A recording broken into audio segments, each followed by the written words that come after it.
L'ethnie d'un individu ne saurait constituer un critère de compétence, de leadership ou sa capacité à gouverner.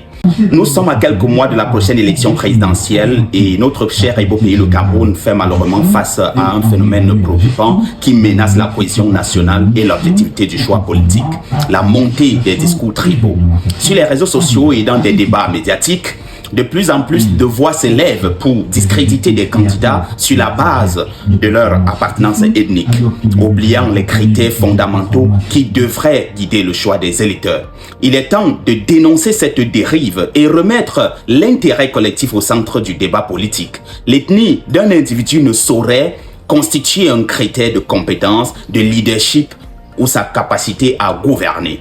Notre pays, avec sa riche diversité culturelle et sociale, a toujours été une terre d'entrelacs, d'identité et de tradition.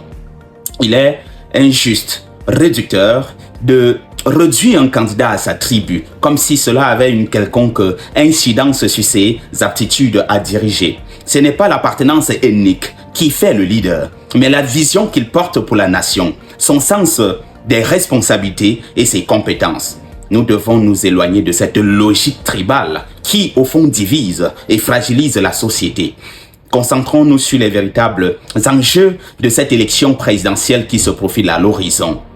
Le projet de société que chaque candidat propose, ses priorités en matière d'éducation, de santé, d'économie, d'infrastructures et de justice sociale, ce sont ces éléments qui détermineront pour ma part la capacité d'un dirigeant à transformer le pays et à améliorer les conditions de vie des Camerounais et non son origine ethnique. Les Camerounais doivent se montrer exigeants et ne pas se laisser emporter par des sirènes, des discours ethnocentriques. C'est le programme, la compétence, l'intégrité et la capacité à fédérer toutes les tribus et les communautés, si vous le voulez, qui doivent guider notre choix électoral.